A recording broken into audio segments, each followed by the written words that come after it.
중동 지역에 전운이 감돌면서 우리 정부도 합동대책회의와 청와대 국가안전보장회의를 열고 최악의 상황에 대비하고 있습니다. 올해 추진 예정으로 알려진 호르무즈 해협 파병에 대해서도 숙고하고 있는 것으로 보입니다. 장하영 기자입니다. 주말에 대책회의를 열고 미국과 이란 갈등 대책을 논의한 외교부가 관계부처 실무자들과 머리를 맞댔습니다. 국가안보실과 국무조정실, 국방부와 산업통상자원부, 해양수산부가 모여 중동 정세를 공유했습니다. 오후에는 정의용 청와대 국가안보실장 주재로 국가안전보장회의가 열렸습니다. 현재 중동 지역에 체류하고 있는 우리나라 국민은 거셈 솔레이마니 이란 혁명수비대 사령관이 사망한 이라크 지역에 1,600여 명을 비롯해 이스라엘 700여 명 등 모두 2,000명이 넘습니다. 정부는 이 지역에 있는 우리 국민과 기업이 현재까지 안전한 걸로 파악했습니다. 정부 당국자는 미국과 이란 모두 전쟁을 원하지 않는다고는 하지만 현장에서 우발적으로 확전될 가능성을 배제할 수 없다면서 최악의 시나리오에 대비한다고 밝혔습니다. 가장 큰 관심은 이란 영해가 포함된 호르무즈 해협입니다. 우리 석유 선박 70%가 호르무즈 해협을 지나는 만큼 당장의 원유 수급과 선박 보호 대비책이 논의됐습니다. 올해 예정된 걸로 알려진 우리 해군의 호르무즈 파견에 대해서는 아직 결정된 바가 없다며 말을 아꼈습니다. 호르무즈 해협 해양 안보 구상과 관련해서도 같은 입장인데요. 우리 선박과 국민 보호에 기여하기 위한 다양한 방안을 검토 중입니다. 하지만 아직까지는 구체적으로 결정된 바는 없습니다. 지난해 정부는 미국이 주도하는 국제 해양 안보 구상에 연락 장교 1명을 보내고 아덴만 지역에서 활동하고 있는 청해 부대를 호르무즈 해협으로 이동시키는 방안을 검토한 걸로 알려졌습니다. 동맹이자 북핵 문제 공조 등이 걸려있는 미국의 파병 요청을 무시하기 힘들지만 함정을 파견했을 때 이란으로부터 보복 공격의 대상이 될 수 있다는 점 때문에 섣불리 행동하기 힘듭니다. 정부 관계자는 호르무즈 해협 파병 결정 등이 우리 국민의 안전을 증진할 것인지 정세 판단을 해서 결정할 거라고 설명했습니다. YTN 장하영입니다. 미국과 이란의 충돌 악재로 불확실성이 커지면서 반등을 기대하던 우리 경제에도 타격이 우려되고 있습니다. 당장 기름값 오를 걱정이 크진 않지만 이란이 세계 원유 수송의 관문인 호르무즈 해협을 봉쇄할 경우 우리도 피해가 불가피할 전망입니다. 김태민 기자입니다. 지난해 우리나라의 이란산 원유 수입 비중은 3.4%에 불과합니다. 당장 공급 차질로 인한 가격 상승 우려는 크지 않은 상황. 문제는 이란이 세계 원유 수송의 관문인 호르무즈 해협을 봉쇄할 경우입니다. 우리나라 수입 원유의 대부분을 차지하는 중동산 원유의 수출길이 막힌다면 기름값 인상과 물가 상승을 피할 수 없습니다. 또 이란이 사우디 등 미국 우방국들의 원유 시설에 대한 테러 공격을 감행한다면 국제 유가가 크게 출렁일 수 있습니다. 이에 따라 우리 정부는 민관 합동회의를 열고 긴장 속의 사태를 예의주시하고 있습니다. 앞으로 양국 간의 여러 가지 변화라든지 이런 것들을 상황을 저희가 예의주시할 필요가 있을 것 같고 이에 따라서 저희가 국제 석유 가스 시장의 어떤 불확실성을 충분히 사전에 점검하고 대비할 필요가 있겠습니다. 반등을 노리던 수출에도 악재가 될 가능성이 큽니다. 중동 건설 시장에선 30억 달러 규모의 이라크 건설 계약 체결이 올해를 넘어 또다시 지연될 거란 우려가 커지고 있습니다.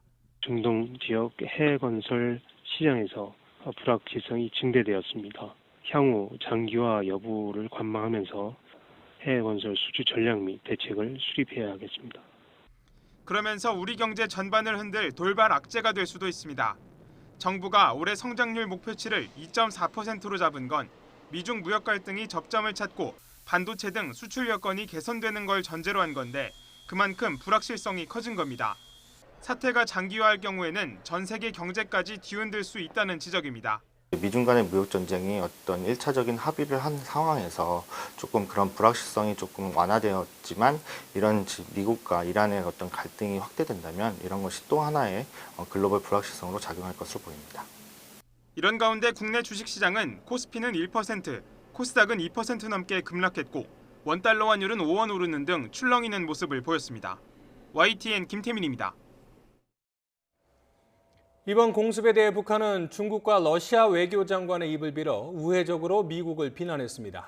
아직 공식 반응은 내놓지 않은 가운데 북한 대외 선전 매체는 중동이 미국의 무덤이 될 것이라면서 규탄했습니다. 황혜경 기자입니다.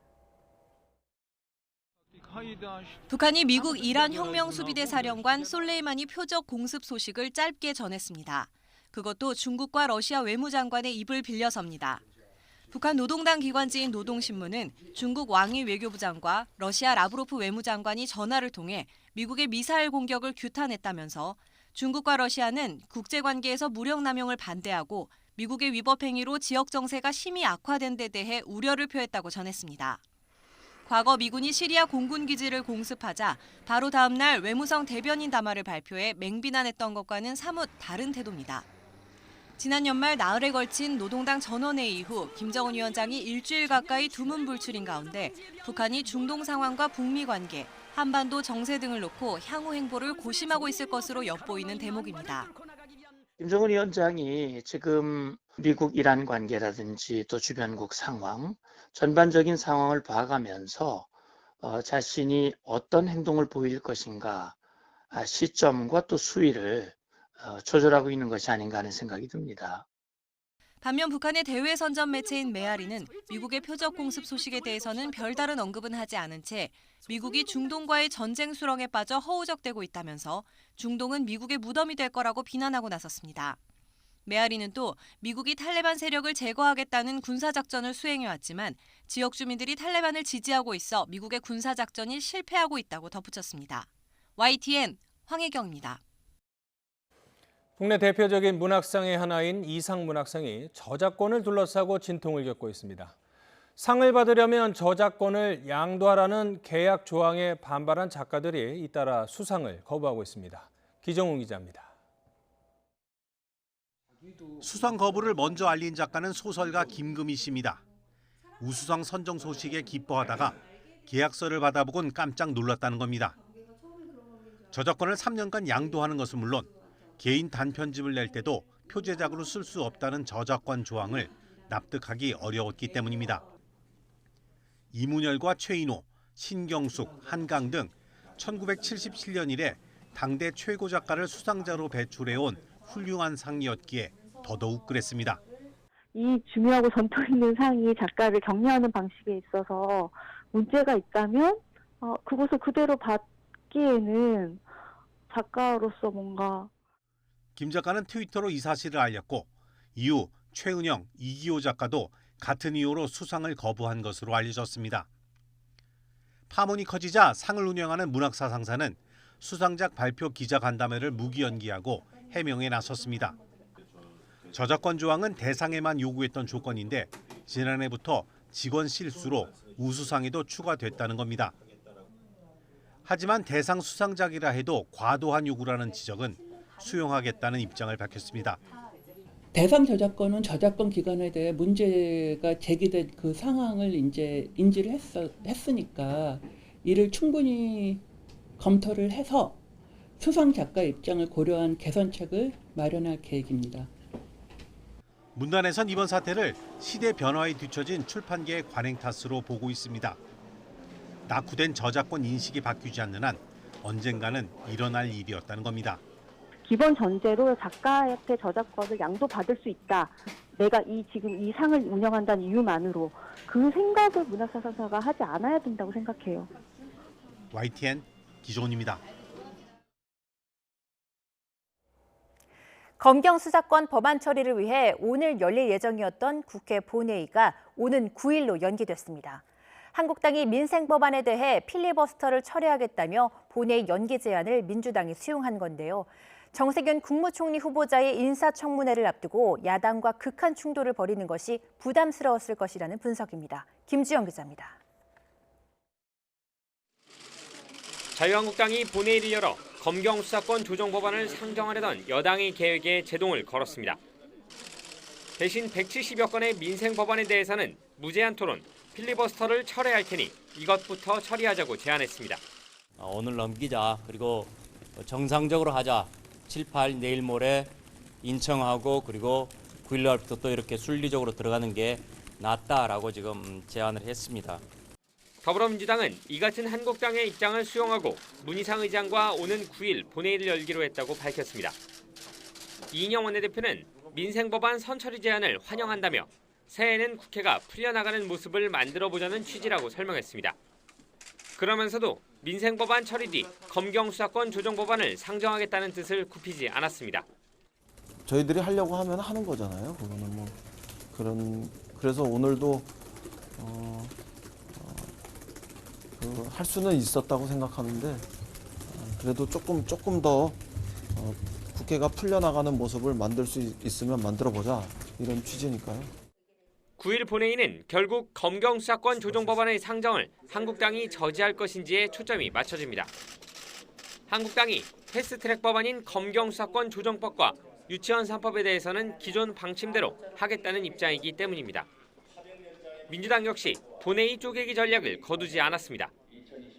여기에 내일부터 예정된 정세균 국무총리 후보자의 인사청문회도 변수 가운데 하나입니다. 국무총리는 청문회 뒤 본회의를 열어 임명 동의 절차를 거쳐야 하기 때문에 법안 처리 정국과 얽히고 설킬 가능성이 큽니다. YTN 김주영입니다. 내일부터 이틀 동안 정세균 국무총리 후보자의 인사청문회가 열립니다. 야당은 국회의장 출신 총리는 삼권 분립 훼손이라며 날을 세우고 있는데 여러 가지 금전 문제도 도마 위에 오를 것으로 보입니다. 조은지 기자입니다.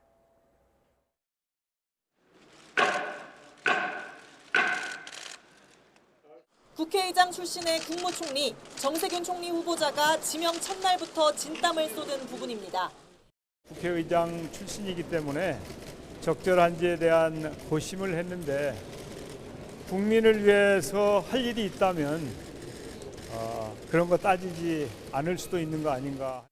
보수야당은 입법부 수장이 행정부 2인자가 되는 것 자체가 헌정사 5점이라고 비판합니다. 삼권 분립 훼손은 물론 4월 총선의 중립성까지 흔들 수 있다면서 청문회 증인으로 법대 교수까지 불렀습니다. 꼬치꼬치 따져 묻기가 벌써 좀 어려운 상황. 안 따지면 청문회 기능이 좀 될 것 같아서 벌써 이것 자체가 삼권 분립을 저해하는 상황이 생긴 것이 아닌가. 야당은 각종 금전 관계도 파고 있습니다. 정 후보자가 20년 동안 안 갚던 3억 2천만 원의 빚을 총리 지명 열흘 전 모두 갚았는데 이자와 변제일도 없는 사실상의 증여로 의심된다는 겁니다. 변제한 금액의 출처는 어디에서 나온 것인지, 총리 후보 지명 10일 전에 일시에 변제할 능력이 있었다면 왜 그 채무관계가 20년 넘게 지속이 되었던지에 대한 의문도 있습니다. 한국당은 또 정세균 후보자가 개인 싱크탱크 격인 국민시대에 수천만 원을 지원한 경위나 배우자 상속분인 7억짜리 포항 임야를 위장 매매했다는 의혹 등을 잇따라 제기할 예정입니다. 정 후보자는 지난 1996년 국회 입성 이후 공수 역할을 모두 합쳐 11번이나 되는 청문회를 경험한 베테랑입니다. 해마다 재산 공개도 하기 때문에 돈 문제와 관련해서는 모두 해명할 수 있다고 자신합니다. 두고 보시면 알겠지만 이건 정말 근거 없는 의혹이라는 게 확인이 될 겁니다.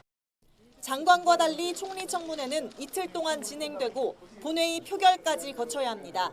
정부 여당 입장에서는 공직자 사퇴 시한인 16일 전에 인준을 마쳐 이낙연 국무총리가 홀가분하게 총리직을 떠나는 게 목표입니다. 이번 청문회는 가까이 있는 국회 의사 일정부터 총선, 더 나아가 문재인 정부 후반기 국정 운영까지 좌우할 분수령이 될 전망입니다. YTN 조은지입니다.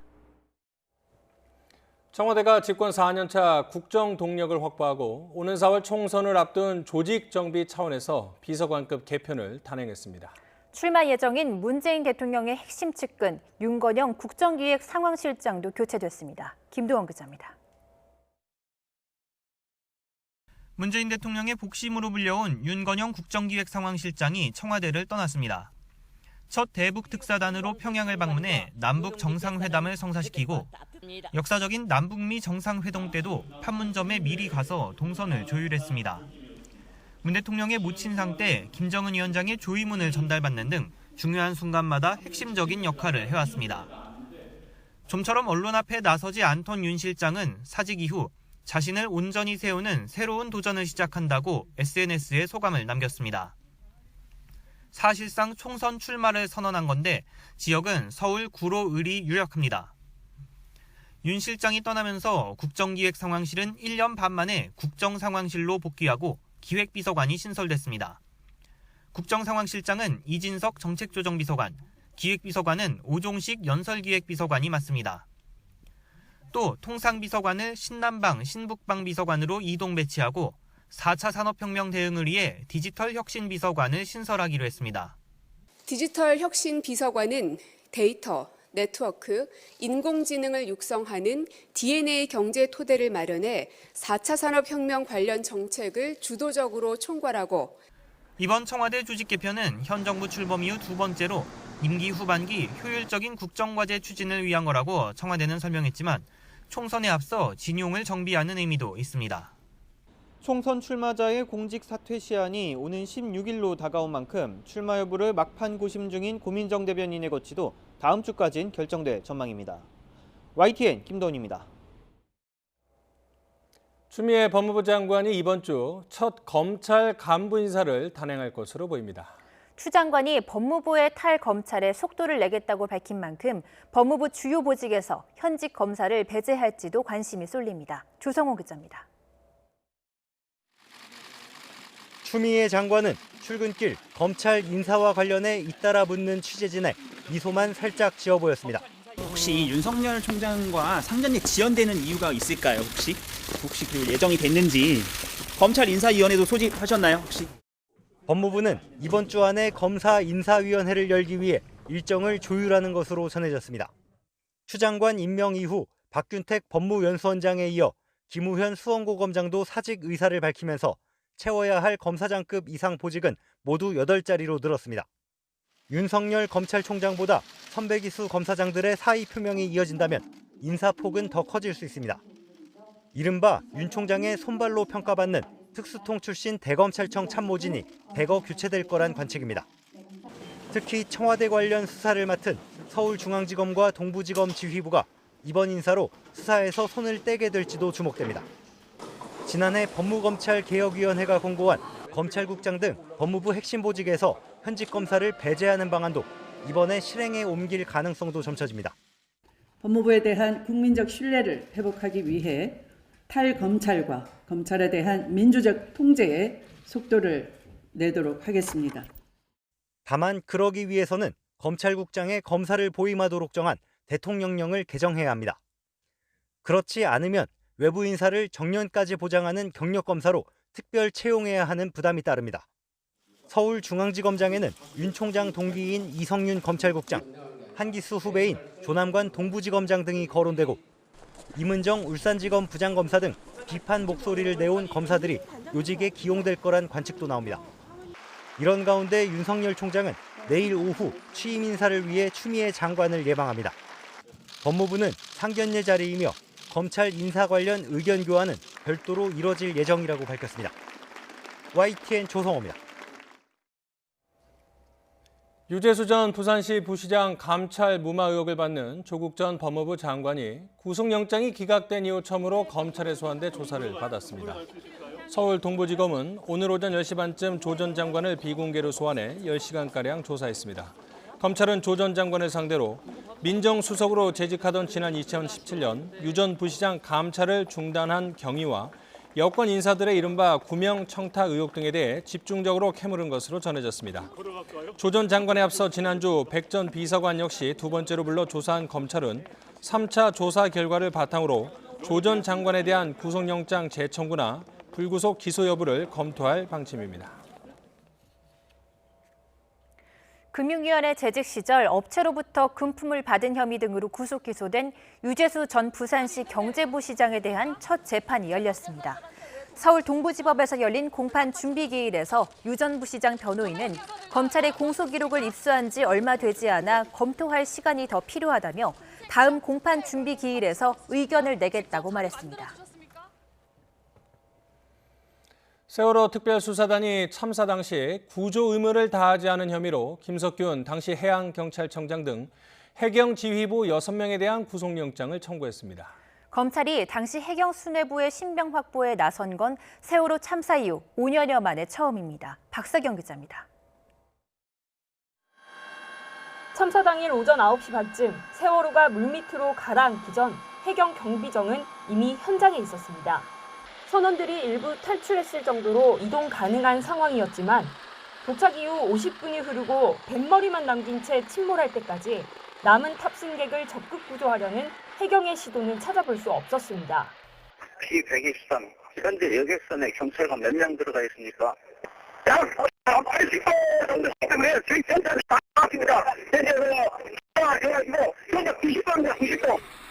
이후 책임론이 거세게 나왔지만 해경 지휘부 가운데 처벌을 받은 건 당시 현장 지휘관이었던 해경 123 정장뿐이었습니다. 참사 발생 5년여 만에 전면 재수사에 나선 검찰특별수사단은 당시 처벌을 받지 않은 해경 지휘부 6명에 대해 무더기 구속영장을 청구했습니다.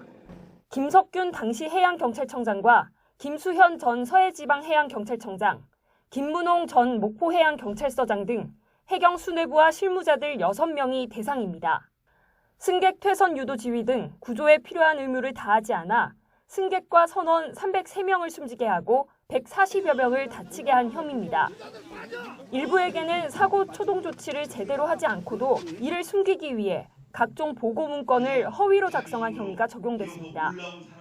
당시 증인이 보고했던 자료들 중에 잘못된 내용이나 사실과 다른 내용이 없던가요? 지금 아시다시피 벌써 시간이 꽤 된 상황에서 제가 세세한 내용에 그 내용이 어떤 내용이 들어가 있었고 그거에 대해서 잘 알 수가 있는 상황이 아닙니다. 앞서 특수단은 해경과 감사원 압수수색 자료를 분석하고 복역 중인 이준석 세월호 선장 등 관계자 100여 명을 불러 조사했습니다. 검찰은 해경 지휘부에 대한 신병 확보 여부가 정해지면 박근혜 전 대통령의 사라진 7시간 등 청와대 부실 대응 과정도 다시 확인할 방침입니다. YTN 박서경입니다. 2년 전 대법원 판결에도 일제 강제징용 피해자를 위한 해결책을 찾지 못하자 한일 양국 변호사들과 시민단체가 협의체를 만들겠다며 동시에 나섰습니다. 피해자들 입장이 충분히 반영되고 일본 정부와 기업의 사과가 선행돼야 한다며 한일 양국 정부와 기업에 제안했습니다. 이경국 기자입니다. 지난 2018년 10월 대법원은 일본 전범 기업이 강제징용 피해자에게 배상해야 한다고 판결했습니다. 나 혼자 나와서 이렇게 내가 많이 슬프고 눈물이 많이 나오고 멍청이고 울고 싶고 마음이 아프고. 판결 이후 해가 2번 바뀌었지만 여전히 피해자에 대한 배상을 요원합니다. 일본 정부가 한국 법원의 압류 결정문을 이유 없이 반송하는 등 책임을 피하고 있기 때문입니다. 그러는 사이 경제 보복으로 촉발된 한일 갈등은 골물대로 골맞습니다. 이에 강제징용 피해자의 소송 대리인과 지원 단체들이 처음으로 문제 해결을 위한 구상안을 발표했습니다. 정부가 아닌 관계자들이 먼저 협의에 나서 해결의 필요성을 알리고 방법을 찾자는 겁니다. 강제동원 피해자의 대리인, 변호사와 지원자, 한일 양국 변호사, 학자, 경제계, 정치계 관계자 등으로 구성되어 한일 양국 정부는 이 협의체 활동을 지원하고 협의안을 존중해야 합니다. 이들은 일본의 사과와 인권 침해 사실 인정을 협의의 출발점으로 삼아야 한다며 이는 한일 청구권 협정은 물론 강제 연행과 강제 노동 등 불법 행위를 인정한 양국 사법부 판단에도 배치되지 않는다고 강조했습니다.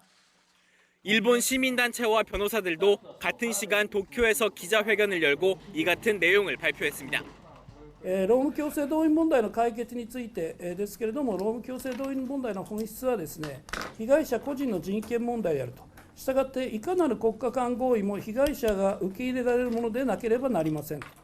이들은 한국 정부와 기업의 적극적인 역할도 함께 주문했습니다. 청구권 협정 과정에서 강제동원 문제를 제대로 해결하지 못한 채 이후 권리구제에도 소홀했던 한국 정부는 물론 청구권 협정에 따른 경제협력으로 발전해온 한국의 수혜 기업까지 모두가 문제 해결을 위해 나서야 할 주체라는 점을 강조했습니다. YTN 이경국입니다. 30년 전 부산 낙동강변에서 벌어진 살인사건의 피의자로 몰려 억울하게 옥살이한 두 남성이 다시 재판을 받을 수 있게 됐습니다.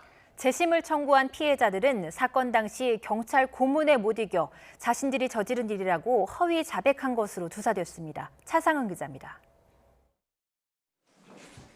지난 1990년 1월 부산 낙동강변에서 벌어진 살인사건의 범인으로 지목돼 20년 넘게 복역했던 최인철 장동익 씨. 하지만 검찰 과거사위원회가 사건을 다시 살펴보는 과정에서 경찰이 두 사람을 고문해 허위 자백을 받는 등 제대로 수사하지 않은 정황이 드러났고 마침내 법원도 이들의 재심 청구를 받아들였습니다. 재판부는 두 사람이 경찰에 불법 체포돼 감금당했고 물고문과 가혹 행위를 당한 사실이 인정된다며 강요에 따라 자백했다는 두 사람의 주장을 인정했습니다.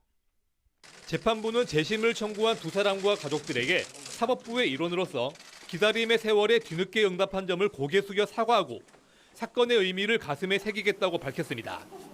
과거 수사 과정에서 관련 수사관들과 검사에 의하여 고문 및 허위 공문서 작성 등 직무상 범죄가 다수 저질러졌음이 증명되어 형사소송법에 따라 재심 재판을 개시하기로 결정한 사안입니다.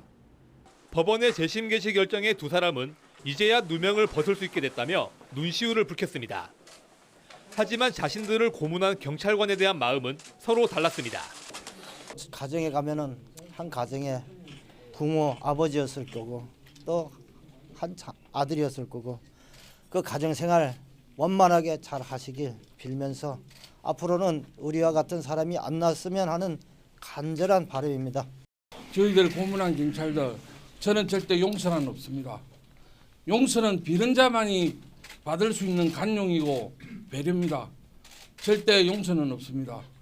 30년 전 사건을 다시 파헤치는 과정은 쉽지 않았습니다. 경찰관의 고문이 있었다는 다른 피해자들의 증언과 함께 억울하게 옥살이하는 아들을 구하기 위한 어머니의 자료 수집이 재판에 큰 힘이 됐습니다. 이게 하늘이 우리를 도왔다고 생각해요. 과거사 진상조사 과정에서 창고에 있던 폐기되지 않은 기록을 발견했던 겁니다. 그 기록 때문에 오늘 고문이나 가혹행위뿐만 아니라 여러 수사의 문제점을 살인범으로 몰려 21년을 감옥에서 보내야만 했던 두 사람은 뒤늦게나마 명예를 회복할 수 있게 됐습니다. YTN 태상입니다. 폭력 시위 주도와 선거법 위반 혐의 등으로 수사를 받는 전광훈 씨가 이번엔 학교 증명서를 위조했다는 의혹으로 고발당했습니다. 경찰은 전 씨에 대해 구속영장을 다시 신청하는 방안도 검토하고 있습니다. 김다영 기자입니다. 위조, 업무방해, 전광훈을 즉각 구속하라!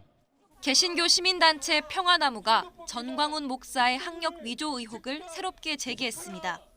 지난 2014년 전 목사가 교단 총회장 선거에 출마하면서 제출한 각종 증명서가 가짜라며 사문서 위조 혐의 등으로 고발했습니다. 교단 선거관리위원회에 제출하였는데 최초 제출한 증명서와 두 번째 제출한 증명서의 문서 양식과 기재 내용 등의 큰 차이가 있었습니다. 평화나무가 확보한 자료를 보면 최초로 낸 졸업증명서엔 학교의 직인과 날인조차 없었지만 나중에 다시 제출한 증명서엔 워터마크까지 찍혀 있습니다. 성적 증명서도 양식은 물론 과목 순서 등 주요 내용까지 눈에 띄게 달라졌습니다. 안양대 측은 진상조사위원회를 꾸리고 사실 확인에 나섰습니다. 전반적으로 저희가 진상조사를 좀 착수를 했습니다. 말씀드릴 수 있는 게 아닌 게 졸업증명서가 개인정보이지 않습니까? 앞서 서울시 선관위는 지난달 말 전 목사를 선거법 위반 혐의로 검찰에 고발했습니다. 과거에 선거법을 위반해 선거운동을 할 수 없는 상황인데도 여러 차례 4월 총선을 겨냥한 발언을 했다는 겁니다. 추가로 고발이 잇따르면서 전 목사의 혐의는 10개로 늘어났습니다. 하지만 전 목사는 구속영장이 기각된 이후에도 대규모 집회 등에서 선거용 발언을 이어가고 있습니다. 아직도 제가 가야 할 일이 많이 있고 앞으로 조사받아야 될 것들이 많이 있는데 조금 전에 여러분이 헌금한 이 헌금을 불법 모금이라고 해서 지금 또 내가 조사받으러 가야 되고. 경찰은 전 목사의 불법 집회 혐의에 대해 보강 수사를 벌인 뒤 구속영장을 다시 신청하는 방안을 검토하고 있습니다. YTN 김다연입니다. 경남 합천 국도에서 차량 41대가 잇따라 추돌해 10명이 다쳤습니다. 경찰은 빙판 위 얇게 얼은 블랙아이스 때문에 대형 사고가 난 것으로 추정하고 있습니다. 오태인 기자입니다. 아수라장이 된 사고 현장을 발견하고 멈춰선 화물차. 얼었나? 와, 바짝 봐다. 한다 두 대다 이거 막. 잠시 뒤 화물차 앞으로 사람들이 지나가는 순간 화물차 뒤쪽을 다른 차량이 들이받습니다. 놀란 사람들은 황급히 대피하고 화물차는 그 자리에서 반바퀴를 회전합니다.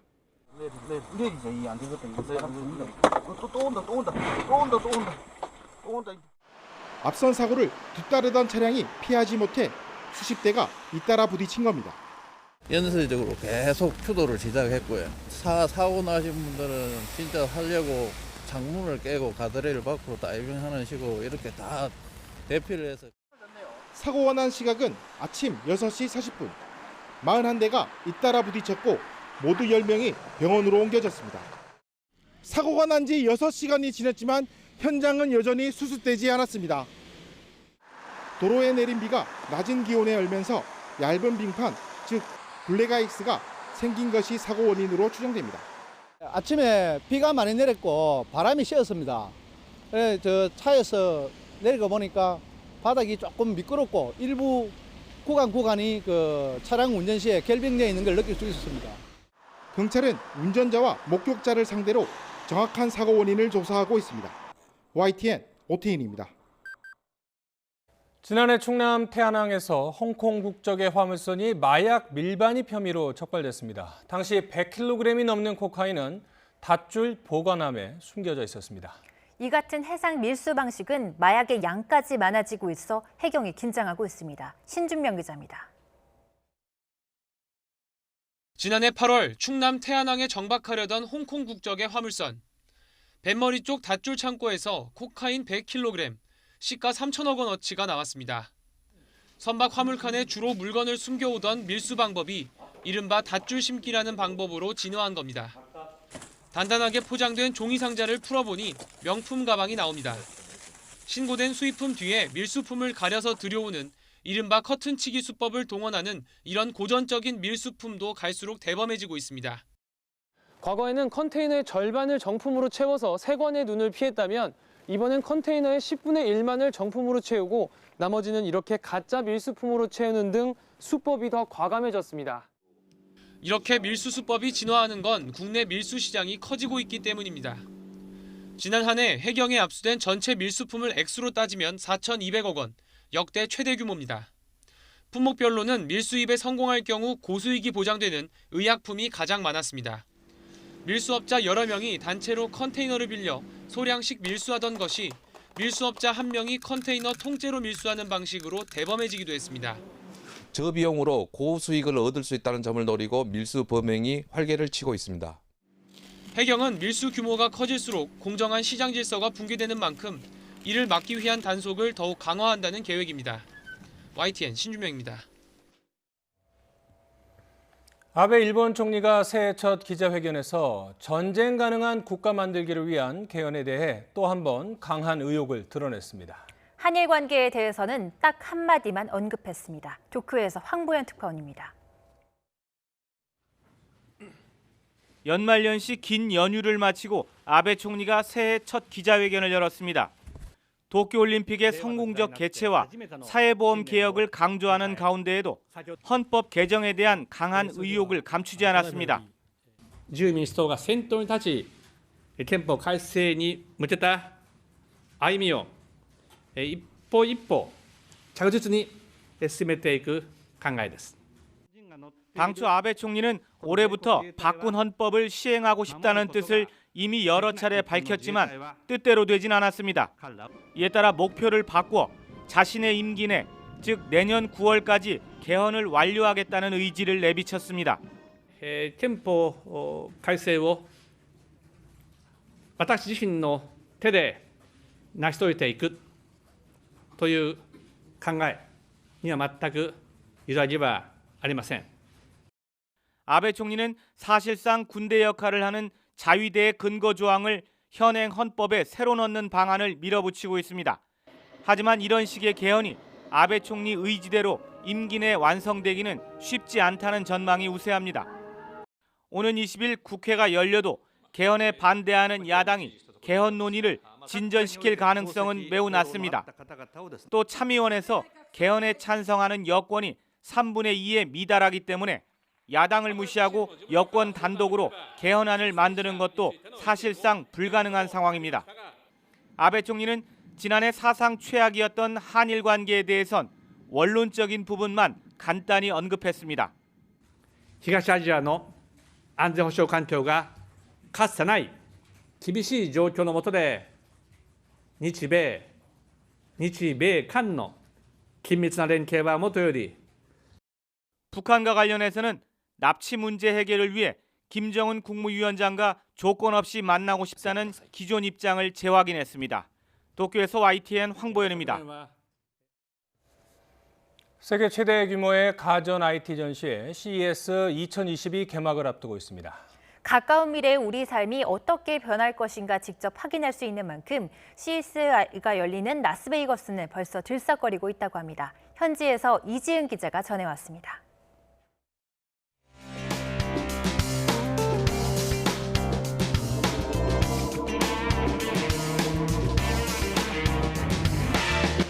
전시 부스를 만들고 손보고 또 청소하느라 분주히 움직이는 사람들. 각종 신기술의 경연장 CES를 준비하는 각국의 기업 관계자들입니다. 제가 지금 서 있는 이곳은 미국 라스베가스 컨벤션 센터, 이른바 LVCC라 불리는 전시장 앞입니다. 벌써부터 이곳의 분위기는 후끈 달아오르고 있습니다. 카지노와 오락시설로 많은 관광객이 찾는 라스베이거스에서도 CES는 연중 최대 행사입니다. 해마다 1월 초가 되면 전시장뿐 아니라 도시 전체가 행사장으로 변신합니다. 화려한 모습의 대형 호텔에서 기조연설과 기자회견 등 각종 행사가 줄지어 이어집니다. 세계에서 17만 명이 넘게 찾는 만큼 호텔 숙박비도 평소의 5배가량 치솟지만 이마저도 동나 구하기가 쉽지 않습니다. 이번 CES에서 삼성과 LG, 현대차, SK 등 국내 대기업들은 다양한 신기술을 선보이겠다고 예고했습니다. 또 두산과 아모레퍼시픽, 카카오 프렌즈 등 CES 무대에 첫 도전장을 낸 기업들도 관심을 끌고 있습니다. 우리나라는 스타트업까지 모두 390곳이 이름을 올리면서 미국과 중국에 이어 이번 CES 참가 규모 3위를 차지했습니다. 로봇과 AI, 모빌리티 기술 등 가까운 미래에 우리가 직접 경험하게 될 새로운 기술들이 전 세계 사람들의 이목을 사로잡기 위해 만반의 준비를 갖추고 있습니다. 미국 라스베이거스에서 YTN 이준입니다.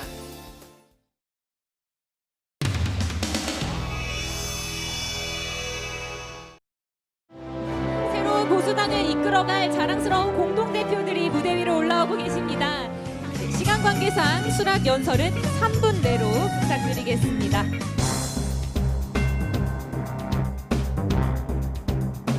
영국 보수당이 토리당부터 한 400년 됐더라고요. 저기는 왜 성공했을까? 보수당이 원래 농민당이었습니다. 옛날에 다 농민이었잖아요. 그런데 보수당이 지지층을 바꾸기로 마음먹습니다. 도시 소비자층, 싼 곡물 가격을 원하는 도시 소비자층을 우리 주 지지 기반으로 바꿔야 된다. 대표님 30초 드리겠습니다. 제가 오늘 선언하겠습니다. 우리는 오늘 죽음의 계곡을 벗어났습니다. 우리는 지금 이 시간 희망봉 입구에 서 있습니다. 새로운 보수가 이끌어 나가는 보수, 새로운 보수가 모든 보수의 기관차가 되고, 그럴 때 우리는 선거 그냥 이깁니다. 하태경 뻥쟁이 맞습니다. 하지만 원래 꿈이 다 뻥입니다. 큰 꿈을 꾸겠습니다. 큰 빵을 치고 대한민국 전국을 돌아다니겠습니다. 여러분 감사합니다.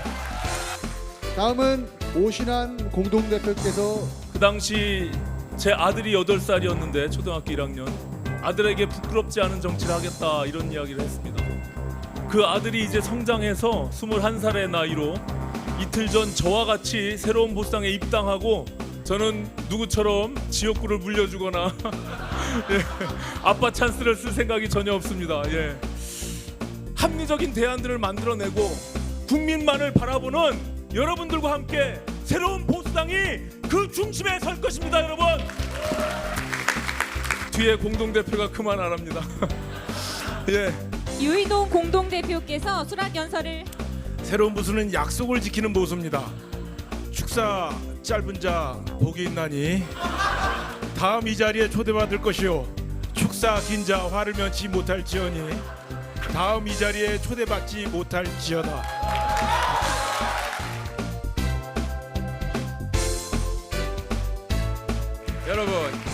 이 이름을 아시면 여러분은 꼰대입니다. 홍수환이라고 아시죠? 몰라야 장면입니다. 그때 중학교 때인가 고등학교 때인가 카라스키야 이름까지 기억합니다. 너무 강렬해서. 사전호기 얘기를 하면서 홍수환 선수 얘기를 했죠. 혹시 유재두 선수라고 들어보셨습니까? 시합을 할 때 꽃다발을 가져다 드렸던 젊은 초등학생이 저였고요. 정은천 공동대표께서 수락연설을 오늘 이 5명 공동대표 중에 제일 제가 늙은 꼰대거든요. 근데 어떻습니까? 제 복장을 보면 50대라고 생각하면 박수 한번 쳐주십시오. 아니. 그러면 40대라고 생각하면 그래요. 여러분 박수 속에 저는 40대가 되었습니다.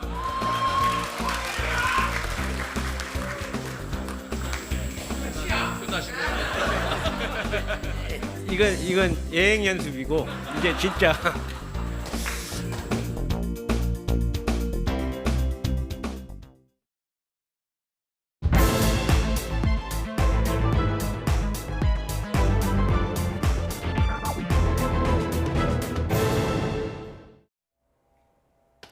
오늘의 나이트 포커스입니다. 오늘로 21대 총선이 꼭 100일을 남겨두고 있죠.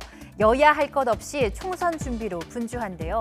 이런 가운데 문재인 대통령의 복심으로 알려진 윤건영 국정기획 상황실장이 4.15 총선 출마를 위해 청와대를 떠납니다.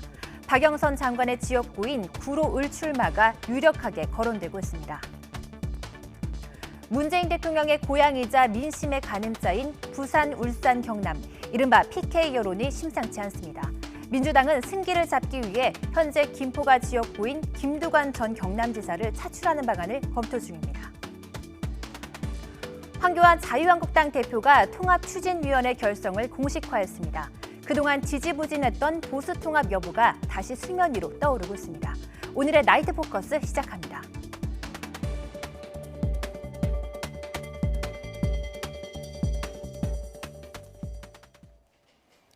오늘부터 나이트 포커스는 새롭게 단장해 여러분을 찾아갑니다. 더 많은 애정과 시청 부탁드립니다. 패널 먼저 두 분 소개해드리겠습니다. 최진봉 성공회대 교수, 이종근 시사평론가 두 분 나오셨습니다. 안녕하세요. 네, 안녕하십니까.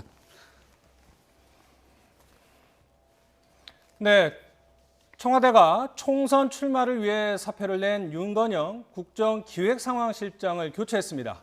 이 문재인 대통령의 복심으로 알려진 윤 실장, 이 청와대를 나오게 됐는데요.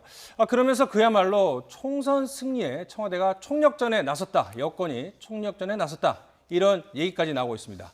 자, 최 교수님 어떻게 보세요? 뭐 그런 말이 일정 부분 의미가 있다고 보여져요. 윤건영 실장 하면 잘 아시는 것처럼 대통령의 복심이라고 불려지는 분입니다. 묵묵히 일을 하지만 대통령의 손과 발이라고 표현할 만큼 대통령의 일거수일투족을 늘 옆에서 보좌했을 뿐만 아니라 본인도 실제적으로 청와대 모든 일에 거의 관여가 돼 있었어요. 그러니까 중요한 사안이 있을 때마다 겉으로 드러나진 않았지만 실제적으로 대통령의 여러 가지 그 생각들이나 의지들을 잘 관철하고 알고 있는 인물이기 때문에 이 인물이 총선에 출마했다는 것은 결국 이 윤건희 실장이 갖고 있는 어떤 무게감이라고 하는 것이 대통령의 의지나 아니면 이 정부의 어떤 정책 이런 부분과 일맥상통하고 닿아 있다. 그런 점에서 본다고 하면 총선 승리를 위해서도 올인했다는 부분도 있을 수 있고 또 하나는 윤건희 실장이 오랫동안 정치에 뜻을 두고 있었어요. 사실 서울 성북구 구의원도 했었거든요. 그 이후로 정치에 여러 번 뜻을 뒀는데 그 고비고비마다 사실 국회의원 출마에 꺾인 부분이 있어요. 그게 바로 이제 문재인 대통령과 연관돼서 측근들이 물러나야 되는 여러 가지 상황들이 조성이 됐고 그러다 보니까 본인의 뜻을 펼치지 못했던 부분도 있거든요. 그런 차원에서 본다면 이번이 이제 기회가 될 수도 있다. 이런 차원에서 아마 본인이 총선에 나가 있다는 의지를 강하게 표명한 것 같고 대통령 입장에서 그런 부분들을 어느 정도 인정해서 총선 출마를 결정한 게 아닌가 이렇게 보여집니다. 네, 사실 윤 실장은 이제 복심 중에 복심이라는 그런 평가를 받아왔는데 이 줄곧 문재인 대통령 주변에서 묵묵히 보좌를 해왔죠. 이 청와대에서도 존재감이 상당히 컸다고 합니다. 오죽했으면 왜 복심인지 알겠다 이런 반응도 있었다고 하는데요. 상당히 오랜 인연이 있었다고 합니다. 어떤 인물인지 좀 소개를 해주시죠. 네, 윤건영 실장은 권혁기 춘추관장과 국민대학교 동문입니다. 국민대학교 시절에 총학생회장으로 출신이고 그다음에 정계는 참여정부에서 이제 정무기획 비서관을 해서 문재인 정무 수석과 인연을 맺기 시작을 했죠. 그다음에 보좌관은 사실 문재인 대통령이 첫 번째 국회의원을 할 때 초선 시절에 보좌관을 하면서부터 문재인 지금 대통령으로부터 아주 신임을 많이 얻었다고 합니다. 윤건영 실장의 어떤 캐릭터는 사실상 겉으로 드러나서 적극적으로 자기 정치를 하고 자기의 어떤 그 의견을 말한다기보다는 묵묵히 뒤에서 보좌하고 또 챙기면서 전체적인 어떤 상황을 관리해주는 그런 참모형이었다고 합니다. 그래서 비유를 하자면 노무현 대통령 시절에 김경수 비서관. 그러니까 노무현 대통령은 사실 봉화마을에 내려가서 김경수 비서관은 이 밀짚 모자 쓰고 아이의 이 농사를 함께 짓는 그런 정도로 서로 간의 뭐랄까요, 믿음이라든지 이런 것들 굉장히 관계가 그런 신뢰관계 아니었습니까? 그러니까 초기에 보면 윤건영 실장은 끝까지 함께하지 않을까라는 생각도 했는데 이렇게 당으로 가서 또 출마를 하는 것을 보면 그만큼 이번 총선이 중요하다. 내 옆에 있는 것 못지않게 총선에서 승리해서 하나의 역할을 하는 것이 나를 위해서 굉장히 중요하다라는 문재인 대통령의 의지 표명이라고 분석할 수가 있겠습니다. 자, 일단은 국민대 출신이 아니고 서울대 출신이라고 네, 제가 그거는 저희가 정정을 해드리도록 하겠습니다. 자, 그런데요, 윤 실장이 이제 어느 지역구에 출마를 할지가 관심인데 민주당에게는 상당히 비교적 유리한 지역구로 알려져 있는 서울 구로 의뢰 전략 공천을 받을 것이다, 이런 이야기가 벌써부터 나오고 있습니다. 그 가능성 어떻게 보세요? 뭐 가능성이 높다고 봐요. 박영선 장관이 이제 불출마를 결정하면서 그 지역구거든요. 사실 박영선 장관이 오랫동안 그 지역구에서 다선을 했고 또 지지도도 높기 때문에 또 구로 지역이 전통적으로 이제 노동자 계층이 많은, 지금은 물론 많이 바뀌었습니다만 그러다 보니까 민주당이 좀 유리한 지역으로 볼 수 있을 것 같고, 또 서울 지역이라는 점, 이런 점들이 고려된 것 같아요. 또 상징적으로 보면 윤건영 실장이 갖고 있는 상징성이라고 하는 것이 현 정부에 대한 어떤 정책, 이런 부분들, 또 현 정부가 추진하는 어떤 기조, 이런 부분들을 대변하는 것이기 때문에 윤건영 실장이 만약에 낙마를 하게 되면 여러 가지 부담도 있을 확률이 있다는 생각이 듭니다. 그런 상황에서 본다고 하면 아마도 이제 어쨌든 그 박영선 장관 지역구에 누군가가 닿아야 되는 상황이 됐고 그 자리가 비었으니 자연스럽게 윤건영 실장이 거론되고 있습니다. 물론 최종적으로는 어떻게 될지는 좀 두고 봐야 되겠지만 지금 현재 상황으로는 아마 구로 의뢰에 출마할 가능성이 높은 것으로 그렇게 알려지고 있는 상황입니다. 오히려 대통령의 복심이기 때문에 만약에 전략 공천을 받게 된다면 좀 논란이 있지 않을까, 그런 생각도 드는데요. 지금 약 60명 가까이 된다고 합니다. 그런데 초기에는 이해찬 당대표 시절에 초기에 임종석 실장이 정치에 이제 청와대를 나와서 정치에 시작할 때쯤만 하더라도 전략 공천의 비율이 높을 거라고 예상을 했습니다. 왜냐하면 유례 없이 당원도 아닌데 청와대 출신들을 이해찬 대표가 따로 오찬을 할 정도의 어떤 애정을 보였거든요. 그런데 지금 만약에 전략공천이 청와대 출신들의 비율이 너무 높다 했을 때 공천은 완전히 스토리거든요. 어떠한 스토리로 공천을 주느냐가 사실상 경쟁 관계입니다. 그런데 만약에 거꾸로 한국당이 굉장히 그런 어떤 경선이라든지 이런 민주적인 절차에 의해서 공천을 마무리 지었다, 성공적으로. 상대적으로 이쪽에서는 청와대 출신들을 전략 공천을 몇 % 이상 했다라는 프레임에 서로 걸리기 시작한다면 굉장히 또 불리해질 겁니다. 그렇기 때문에 제가 보기에는 전략 공천 비율이 예상보다 크지는 않을 것이다. 그러니까 구로을도 사실상 이렇게 해석이 될 수가 있어요. 가장 비문이었던 박영선 의원을 장관직으로 끌어오르면서 가장 친문 중에 친문을 윤건영을 내리꽂았다. 이렇게 기사가 나가기 시작하면 그것 자체가 굉장히 나머지 전략 공천에 굉장히 큰 영향을 줄 수가 있거든요. 그렇기 때문에 전략 공천이 아니라 저는 경선을 하더라도 자신이 진짜 그렇게 애정을 보인 사람들에 대해서는 당 쪽에서 그런 정도의 어떤 배려는 할 것이다라고 생각합니다. 네. 윤건영 실장 사실 어느 대학 나왔는지가 중요하지 않은데 국민대 출신이 맞군요. 죄송합니다. 네. 자, 그런데 오늘 어쨌든 조직 개편을 하면서 출마할 청와대 참모들이 대충 정리가 된 것 같은데 출마 소리 계속 나오고 있는 고민정 대변인은 아직 계속 오늘 발표도 하고 뭐 나갈지 안 나갈지가 궁금해요. 지금 현재 이제 제가 알고 있기로는 고민정 대변인은 본인은 고사를 하는 것 같아요. 그런데 당 쪽에서 당에서 차출을 해달라라고 요청을 하는 겁니다. 고민정 대변인이 갖고 있는 상징성이 있잖아요. 대변으로서 일도 했지만 본인이 갖고 있는 어떤 상징성 때문에 당선 가능성이 높다고 판단하는 것 같고 당 입장에서는 고민정 대변인이 와서 좀 험지 같은 데 나가서 당선을 시켜주면 그 자체가 당에도 도움이 되지 않겠습니까? 네. 그런 차원에서 하면서 총선 차출론이 나오고 있는 것 같고 다만 본인은 아직까지도 고사를 하고 있는 것으로 알려지고 있어요. 그래서 지금까지는 완벽하게 모든 게 결정됐다고 보기는 어려울 것 같고요. 이번 주 지나고 다음 주 초까지 고민정 대변인이 아마 고민을 좀 할 겁니다. 그러니까 뭐 선당 후사라고 소위 얘기하는, 그러니까 문재인 정부의 성공을 위해서 이번 총선에서 정말 그 많은 좌석이 필요한, 의석이 필요한 상황 아니겠습니까? 이런 상황에서 누구든 나와서 필요하다면 도움을 줘야 된다는 그런 공감대가 형성이 된다고 하면 일정 부분 고민정 대변인도 출마할 가능성은 있다. 그래서 그러나 지금 현재로서는 뭐 확정적으로 얘기할 수는 없을 것 같고요. 당이 그렇게 요구하고 있어서 본인이 고민하고 있는 정도다, 이렇게 볼 수 있을 것 같습니다. 사실 뭐 지금 현재까지 여권 분위기를 좀 정리를 하자면 이제 차분하면서 뭐 높은 지지율 때문에 뭐 내심 미소를 짓고 있는 것 같은데, 이런 가운데 진보 진영에서 일종의 이제 그 말싸움 비슷한 것이 일어나고 있습니다. 바로 이종걸 더불어민주당 의원 그리고 진중권 전 동양대 교수가 당사자들인데요. SNS에서 연일 치열한 공방을 이어가고 있습니다. 이 진중권 전 교수의 쓴소리는 이번이 처음이 아닌데요. 지난 발언부터 들어보겠습니다. 대통령이 그런 말씀하셨죠. 기회는 평등하고 과정은 공정하고 결과는 정의로울 것이다. 근데 지금 기회가 평등합니까? 안 하잖아요. 과정이 공정했습니까? 아니잖아요. 그렇게 나온 결과가 그럼 정의롭다고 할 수 있나요? 자, 진중권 교수와 전 교수하면 이제 대표적인 진보 논객인데 이 갑자기 쓴소리를 하게 된 이유가 있을까요? 제가 생각하기엔 진보 논객이기 때문에 그렇죠. 그러니까 무슨 말씀을 드리고 싶냐면 유시민 의사장은 지금 방송에 나와서 이렇게 표현을 했습니다. 자신은 진영 논리로서 진영 논리의 어떤 선두에 서겠다라고 아예 얘기했어요. 여기서의 진영이란 그러니까 옳고 그름 뭐 이런 것을 떠나서 자신의 어떤 진영은 무조건 옳아야만 한다라는 것이 바로 진영 논리거든요. 그런데 진중권 교수는 처음부터 끝까지 진보 논객이었습니다. 제가 기억하기로도 노무현 정부가 가장 치적이었다고 스스로 자랑하던 황우석 사태 기억하시죠? 황우석 사태 초기에 모든 지식인들, 거의 모든 지식인들이야 모든 정치인들이 MBC PD 수첩을 비판하고 그리고 황우석 교수를 옹호했습니다. 그럴 때 논객으로서 가장 먼저 나온 사람이 진중권 교수였어요. 그때 황우석 사태에서 사실 PD 수첩이 옳다라고 이야기하면서 그야말로 그쪽 진보 진영에서 아주 온갖 비판을 다 얻었거든요.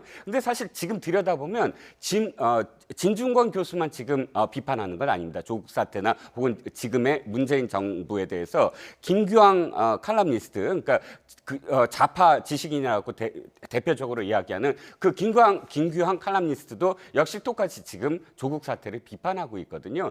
그래서 이 무조건 자신의 어떤 진영이나 자신이 지지하는 정치 세력이 무조건 옳다라고 하는 것은 잘못됐다. 그러니까 진보가 그러다는 것이 아니고 진보의 가치를 제대로 지금 표현하고 있다라는 것이 진중권 교수나 혹은 또 김규황 칼럼니스트의 입장이라고 할 수가 있겠습니다.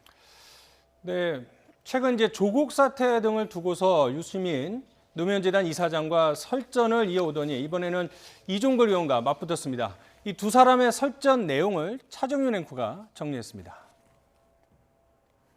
네, 진중권 전 동양대 교수와 이종걸 더불어민주당 의원이 연일 날선 공방을 이어가고 있습니다.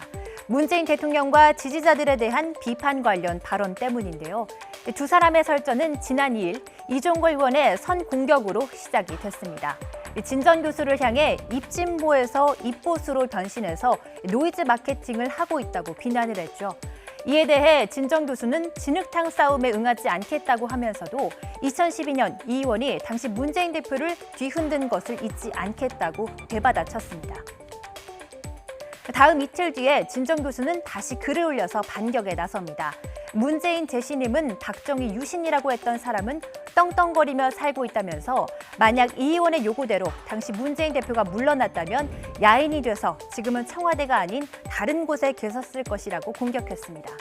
지난 2015년 9월 이 의원이 문재인 당시 당대표의 재신임 추진을 두고 유신에 비유한 발언을 꺼내 들은 겁니다. 그 뒤로도 이종걸 의원의 까임 방지권이 도마 위에 오르면서 이 두 사람의 설전은 계속 이어졌는데요. 까임 방지권은 어떠한 활약으로 비난을 면제받을 수 있다는 명분이 있다는 뜻이죠. 이 의원은 진정 교수의 글에 자신과 문 대통령 지지자들을 이간질하려는 의도가 있다며 자신은 원내대표 시절 필리버스터를 주도해서 까임 방지권을 받았다고 주장했습니다. 그러면서 당시 문재인 당대표와 대립을 겪기도 했지만 여러 번 사과를 했고 당시 갈등은 당의 경쟁력 강화를 위한 판단의 차이 때문이었다고 해명을 했는데요. 이에 대해 진정 교수는 그 당시 이 의원의 입장은 경쟁력 강화가 아니라 문재인 아웃이었다면서 까임 방지권은 없다고 날선 반응을 보였습니다. 사실 두 사람의 악연은 8년 전인 2012년도로 거슬러 올라갑니다.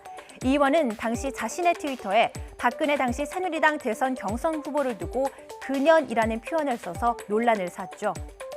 이 의원은 그년은의 오타라고 정정했지만 진정 교수는 저속하고 유치한 인신 공격이라면서 이분이야말로 국회에서 제명해야 한다고 지적하기도 했습니다.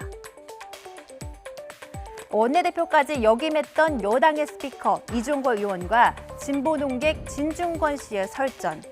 연일 거센 입씨름을 벌이고 있는 두 사람의 갈등이 어떻게 끝날지 정치권의 관심이 집중되고 있습니다. 진영마다 평가는 다르겠지만 인터넷에서는 용기가 있다, 배신자다 이런 평가가 엇갈리고 있는데 최 교수님은 어떻게 보세요? 저는 진중권 교수가 특별히 진보다 보수다 이런 이슈보다는 본인이 생각하는 가치관과 주장이 강한 사람이라고 저는 봐요. 그게 진보 보수를 떠나서 어떤 이슈에 대해서 본인이 주장하는 주장이 강했어 왔어요. 사실은요. 지금 8년 전 차 앵커가 소개했지만 8년 전에 이종걸 대표하고 그 당시에도 있었던 논란도 저런 논란이에요. 그 당시에도 그럼 진보였을 거 아니에요, 본인이.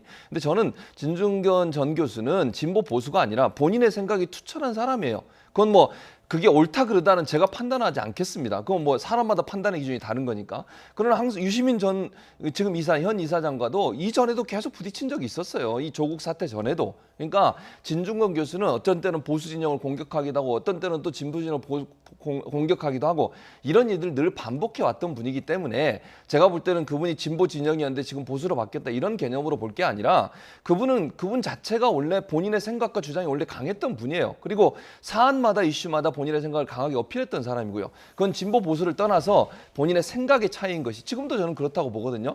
진중권 교수가 말하는 말이 100% 맞다, 틀리다 저는 얘기하고 싶지 않습니다. 거기에 동의하지 않는 부분도 저는 있고요. 그러나 그 사람은 그 사람 나름대로 하고 싶은 말을 하는 거죠. 그래서 본인이 학자라고 하면 학자로서 본인의 주장을 주장하는 것이지 지금 그분이 진보 진영에 계속 있었는데 보수로 전향했다 이런 개념으로 보는 것은 타당하지 않다고 봅니다. 알겠습니다. 다음 주제로 넘어가 보죠. 오늘로 총선 꼭 100일 앞으로 다가왔습니다. 여야를 막론하고 이번 총선 승리에 사활을 걸고 있는 모습인데요. 이해찬 더불어민주당 대표가 이번 총선의 중요성에 목소리를 다시 한번 높였습니다. 들어보시죠. 이번 총선 결과에 따라서 이명박 박근혜 시대로 돌아가느냐 아니면 촛불혁명으로 시작된 개혁과 민생주의 시대로 나아가느냐가 달려 있습니다. 자, 이번 총선이 국회의원을 뽑는 의미도 있겠지만은 이 대한민국 정치 지형에 파급력을 미칠 것이다. 물론 매 선거가 그렇겠지만 특별히 이번 선거에 어떤 의미를 찾는다면 무엇이 있을까요? 지금 그러니까 각각 좀 다르다고 봅니다. 상황이. 민주당으로서는 최초로 같은 당의 이름으로 선거를 치르는 그런 해가 될 겁니다. 그러니까 민주당은 언제나 선거가 총선이든 대선이든 지방선거든 끝나고 나면 이합집산이 돼요. 그래서 민주당 계열의 정당 이름에는 언제나 통합이라는 말이 제일 많이 들어갑니다. 대통합민주신당, 통합민주당, 민주통합당 이런 식으로 다섯 개의 당 이름에 벌써 통합이란 말이 들어가고 또는 연대, 연합 이런 말까지 포함하면 더불어도 사실 같은 말이죠. 그러니까 민주당 계열에서 자꾸 그렇게 통합, 연대를 강조하는 이름을 내세우는 이유가 언제나 분열했었거든요. 이 선거만 치르면. 그런데 이번 더불어민주당은 다릅니다. 더불어민주당으로 이미 4년 전에 선거를 치르고 4년 동안 그 당 이름을 그대로 계속 돼 있고요. 또 한 가지는 이견이 별로 없다. 비주류가 없다는 거예요. 이번 선거의 과정을 보면 아직 몇 개월 안 남았는데도 불구하고 비주류의 목소리가 안 들리고 따라서 분당할 위험이 없다. 그러니까 최초로 분당이 없는 그런 민주당으로 전국 정당을 계속 유지할 것이냐가 민주당의 어떤 앞으로 정말 민주당이 주장하는 대로 20년, 30년 아니면 100년 정당이 될 수 있느냐의 관건이 되겠고요. 한국당 입장에서는 최초로 분열된, 그러니까 한국당 계열의 정당은 분열돼서, 그러니까 대선 때는 분열된 적이 있습니다. 그러니까 한국당의 유력한 후보가 경선 불복으로 하고 나가서 제3당 보수의 또 다른 당으로 참여한 적은 있지만, 이렇게 그 선거에서 연달아서 이렇게 보수의 정당이 쪼개져서 나온 적은 없거든요. 이번에도 만약에 분열돼서 나온다 그러면 이 상황은 계속될 것이다. 그러니까 한국당 계열의 보수 정당의 어떤 상징적인 한국당 계열의 당이 계속 이렇게 소수당으로서 다당제한 이 부분이 될 것이냐, 아니면 옛날처럼 거대 여야 양당의 한 축이 될 것이냐의 가늠자, 양쪽 다 사실은 사활이 걸린 문제이죠. 하나의 어떤 자기네 당의 정체성을 이쪽에서 회복하느냐, 이쪽에서는 계속 유지하느냐, 그 관건이 이번 선거의 어떤 상징이라고 할 수가 있겠습니다. 그런데 이제 오늘 더불어민주당 내부 분위기를 봤더니 김두관 의원을 PK에 출마시켜야 된다, 이른바 PK 차출론이 나왔는데 어떤 배경이 있을까요? 아무래도 이제 오늘 사실은 그 PK 차출론이 최고위원회에서 네. 경상도에서 있는 당협위원장이 올라와서 제안을 한 거예요. 왜냐하면 PK 지역이 상당히 좀 민심 이반이 이루어지고 있는 상황이다. 그러니까 지난번 대선과 지방선거 치르면서는 상당히 유의미한 성과를 냈어요, 민주당이. 그런데 최근 들어서 지지율이 조금 떨어지는 듯한 양상을 보이고 있는 상황이고, 격차가 점점 벌어지는 양상을 보이고 있단 말이죠. 그러니까 PK 지역은 실제적으로 국회에서 어느 당이 민주당이든 자유한국당이든 과반 이상을 확보하기 위해서는 반드시 탈환해야 될 지역이에요. 그리고 전통적으로 사실은 보수 진영이 더 많은 표를 얻었던 곳이잖아요. 그런데 뭐 지난 지방선거 대선을 거치면서 민주당이 어느 정도 해볼 만하다라고 하는 자신감을 얻었는데, 최근에 이제 약간 지지율이 떨어지는 상황이니까 다시 분위기를 살리기 위해서는 경남지사를 거쳤고 남해에서 2장부터 시작해서 장관까지 했잖아요. 그런 분이 와서 분위기를 좀 이끌어서 전체적으로 바람을 일으켜달라는 의지가 있다고 보여져요. 그만큼 PK 지역에 대한 민주당의 어떤 노력 또는 어떤 절박함, 이런 부분들이 저는 보인다고 보여지고요. 김두관 이제 현재는 김포갑이 본인의 지역구인데 거기 가서 내려가서 정말 경상도 경남 지역에서 PK 지역에서 바람을 일으켜서 전체적으로 낙동강 벨트를 사수하는 것, 또는 더 많은 의원수를 당선시키는 것이 결국은 과반 득표에 반드시 필요한 그런 전략이다라는 차원에서 아마 김두관 차출론이 나온 게 아닌가 이렇게 보여집니다. 지지율을 말씀을 하셨는데, 이제 우리가 보통 부울경, 부산, 울산, 경남 이곳을 이제 PK라고 하는데, 지지율을 한번 살펴보도록 하겠습니다. 12월 넷째 주 더불어민주당은 이 지역에서 37.9%를 기록을 했는데 자유한국당은 36.1%, 오차 범위로 더불어민주당이 앞서고 있었죠. 그런데요, 불과 일주일 뒤 1월 첫째 주 여론조사 결과입니다. 더불어민주당은 34.2%로 떨어진 반면에 자유한국당은 41.1%로 비교적 큰 폭으로 올랐습니다. 자, 일주일 만에 이 1, 2위 정당이 바뀌고 자유한국당의 지지율이 비교적 큰 폭으로 오른 특별한 이유가 있을까요? 저는 지금 그러니까 이 일주일로 이렇게 비교를 하셨는데 사실은 추세선을 보시면은 굉장히 더 뚜렷하게 아실 수가 그러니까 저 시청자분들이 아실 수가 있을 것 같아요. 추세선으로 봤을 때 약 한 1년 정도의 이 PK 지역, 부산, 경남 지역의 양당의 이 지지율 격차는 사실 천천히 좁혀지면서 거의 이 정도 시점에서 언제 역전이 될까 하는 것만 남아 있었지, 상당히 많이 격차가 좁혀졌었거든요. 그 이전에 비해서 지방선거 직후에 굉장히 많이 또 민주당이 앞서 있었던 상황에서, 그렇기 때문에 일주일간의 어떤 특정한 사건 때문이다라기보다는 지난 10월 달부터의 조국 전 장관에 대한 문제라든지 또 기타 여러 가지의 가장 또 한 가지가 뭐냐면 김해공항 문제, 아직도 해결이 안 됐는데 지금 국토부에서는 원안 그대로 가겠다라는 그런 뉴스가 지금 흘러나와서 굉장히 또 실망하고 있거든요. 전체적으로 경제적인 문제, 경제적인 욕구를 그러면 해소했느냐, 그 PK 지역의 주민들이 또 그 정치적으로 우리가 지금 굉장히 밀어줬는데 우리가 마음도 다 이렇게 지지를 했는데 그만큼의 어떤 정치적 안정을 했느냐, 이런 여러 가지가 복합적으로 작용을 하면서 사실은 그 추세선의 데드크로스가 이루어졌다라고 하는 것이, 그러니까 일주일 동안의 어떤 큰 사건이라고 해석하는 것보다는 더 그 분석이 더 옳은 어떤 방향이 아닐까 싶습니다.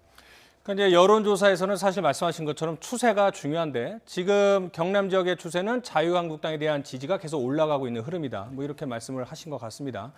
자, 선거 때마다 PK 목장의 결투라는 표현이 자주 등장을 했죠. 이른바 PK 지역 선거에서 여야 대결을 일컫는 말인데요. 의석 분포도 한번 살펴보도록 하겠습니다. 차정윤 앵커가 정리했습니다. 네, 부산 경남 지역은 이번 21대 총선의 최대 격전지로 꼽히고 있죠. 4년 전 20대 총선의 당선 성적표를 한번 살펴보겠습니다. 보수 텃밭이라고 불릴 만큼 자유한국당이 27석을 차지하며 5위에 있습니다. 하지만 민주당도 8석을 차지하면서 약진했다고 평가를 할 수 있는데요. 정의당도 노회찬 의원의 별세 이후 지난해 4.3 보궐선거에서 여영국 의원이 당선되면서 수성에 성공을 했죠. 민주당이 지난 총선에서 확보한 이 지역들을 수성할지 아니면 자유한국당이 다시 보수표를 석권해 서륙에 성공할지가 관건입니다. 네, 보신 것처럼 지난 20대 총선 자유한국당 27, 더불어민주당 8, 27대 8이었습니다. 더불어민주당 입장에서는 8석도 상당히 의미 있는 의석인데 김대군 차출론이 나오는 걸로 봐서는 이 8석을 수성을 하거나 더 많은 지역을 차지를 해야 되는데 어떻게 전망을 할 수 있을까요? 뭐 지금 상황에서는 뭐 장담할 수 없을 것 같아요. 그러니까 지금의 상황을 말씀드리면 물론 이제 앞으로 선거 기간이 남아 있기 때문에 어떻게 변할지는 또 두고 봐야 됩니다. 그러나 지금 상황으로 봐서는 상당히 어려운 상황이에요. 지금 경제 문제, 특히 이제 PK 지역의 경제 문제가 저는 악재로 작용했다고 보는데 이제 뭐 조선산업도 그렇고 여러 가지 산업들이 좀 어려운 상황에 빠져 있지 않습니까? 그러다 보니 이제 이런 문제가 발생했기 때문에 저는 김두관 장관이 전 장관이 내려가서 어느 정도 바람을 일으키면서 현 정부가 앞으로 어떤 정책을 쓸지에 대해서 또 경남 PK 지역을 어떤 형태로 지원할지 하는 부분들을 좀 강력하게 요청을 하고, 그러니까 알려드리고 또 표를 어느 정도 모으기 위해서 노력을 한다고 하면 승산이 없는 건 아니라는 생각이 듭니다. 그러니까 8석도 그 당시 2010년 20대 총선에서 많이 얻었다고 그랬어요. 낙동강 벨트에서 그 정도면. 왜냐하면 전통적으로 거기는 예전에 새누리당이 다 차지하고 있었던 의석 들이 아니었습니까? 그런데 경남 PK 지역에서 그 정도도 선전했다고 볼 수 있기 때문에 저는 이제 그 정도를 넘어서야만 과반 의석이 가능하다. 그러니까 민주당이 과반 의석을 얻기 위해서는, 왜냐하면 지금 TK 지역이나 호남 지역은 이미 어느 정도 지지율이 확고하기 때문에 거기서 어느 정도 변화가 있을 가능성은 낮지 않습니까? 결국은 스윙 보트는 서울하고 경기 서울 지역 그다음에 PK 지역이 될 수밖에 없는 상황이기 때문에 민주당이 지금의 어떤 구조를 계속 끌고 가면서 과반을 얻기 위해서는 PK 지역에 더 공을 들일 가능성이 있다. 그리고 전략 공천을 통해서라도 인지도가 높은 사람들을 좀 내려보내서 당선 가능성을 끌어올리는데 집중할 가능성이 있다고 보여집니다. 저희가 집중적으로 부산, 경남 쪽 얘기를 했는데 대구, 경북 쪽은 어떻습니까? 대구 경북 쪽은 지금 어찌됐든 TK 지역이고 그러다 보니까 한국당의 지지는 여전히 높죠. 그런데 중요한 건 대구 경북 지역 주민들의 그런 어떤 교체 요구, 현역 교체 요구가 전국에서 1위입니다. 언제나 제일 많이 교체하라. 현역을 할 거냐 아니면 새로운 사람을 할 거냐고 물어봤을 때 그렇듯이 TK 이 주민들의 어떤 요구는 엄청나게 쇄신을 하라라는 요구를 하고 있는데 지금 보시다시피 한국당이 이 불출마 선언을 한 의원들을 보면 TK 지역은 한 명도 없어요. 그러니까 주민들의 어떤 그런 쇄신 요구에 그만큼 부응하지 못하고 있다라고 이제 보여지고요. 이 TK 지역의 또 한 가지 어떤 특징은 이 바른, 그러니까 지금 새로운 보수당이 또 유승민 의원을 중심으로 해서 어떻게 착근을 할 수 있느냐 없느냐, 또 이것도 지금 굉장히 또 눈여겨볼 대목이거든요. 그러니까 민주당이 사실 한두 석 정도 이렇게 그 깃발을 꽂긴 했지만 유의미하게 민주당이 다시 더 세를 확산하기에는 지금의 분위기가 4년 전과 다르다라고 할 수가 있겠죠. 자, 그런데요. 지금 국가혁명 배당금당이라고 있습니다. 국가혁명 배당금당. 이 허경영 씨가 이끄는 정당인데 지금 예비 후보 등록 기간인데요. 이 대구 경북 지역 그 예비 후보 등록 현황을 봤더니 자유한국당에 이어서 이 정당 후보들의 입후보 비율이 두 번째로 높다고 그러더라고요. 오히려 집권 여당보다도 더 많은 후보들이 지금 예비 후보로 등록을 했다고 하는데 어떤 특별한 의미가 있을까요?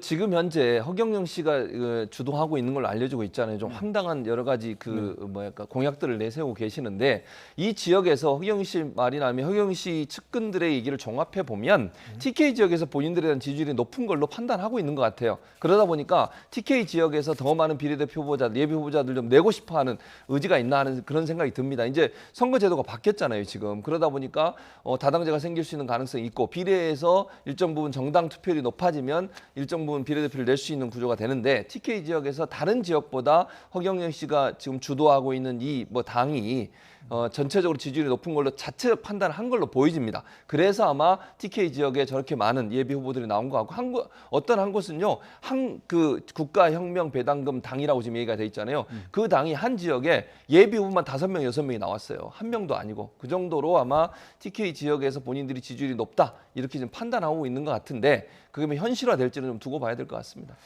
자, 선거법 개정안이 바뀌면서 준연동형 비례대표제가 도입이 됐는데 그런 상황에서 이 허경영 씨의 정당뿐만 아니라 이 새롭게 출범한 아니면 군소정당들이 갑자기 약간 3% 이상의 득표를 얻어서 비례대표를 받을 수 있는 가능성이 좀 현실화될 거라고 보세요? 아니면 여전히 높은 장벽이 있을 거라고 보세요? 두 가지 다 가능성은 있습니다. 연동형 비례대표제를 포함을 해서 다당제 국가는 필연적으로 국민들로부터 그렇게 전체적으로 지지를 받지 못하는 아주 극소수의 의견을 갖고 있는 주장을 하는 정당도 원내 진입이 가능한 그런 제도가 다당제를 정치제도로 하는 국가들이거든요. 그렇기 때문에 정말 지금 허경영 씨가 주도하는 정당 못지않게 외국의 정당들 이름이라든지 강령들을 보면 진짜 기상천외한 정당들도 원내 진입을 하고 있어요. 그래서 이번 처음으로 우리가 준연동형 비례대표제를 지금 캡까지 씌워서 했는데 이번에도 가능할 것이냐라고 좀 생각을 해보면 물론 그걸 가능하게 만들어주는 게 이 다당제의 또 비례대표지만 그럼에도 불구하고 이번엔 힘들지 않나. 3%인데 여전히 그러니까 그 정치 이슈가 굉장히 지금 이 진영 간의 어떤 그런 이 다툼이 굉장히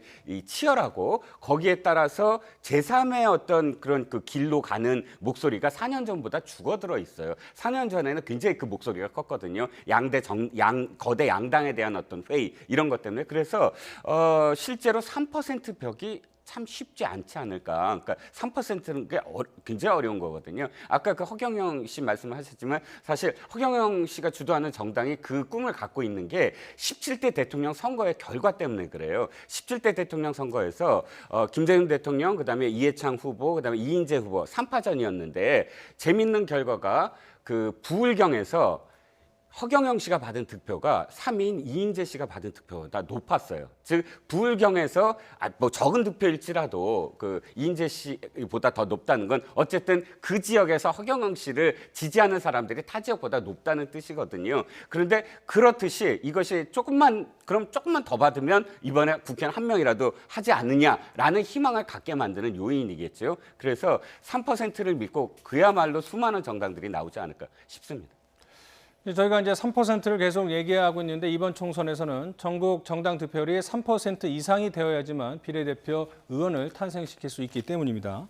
자, 오늘 한국당 최연애 의원이 이 총선 불출마를 선언했습니다. 이로써 불출마하겠다 선언한 한국당 의원은 모두 11명으로 늘어났습니다. 최 의원의 기자회견 내용 들어보시죠.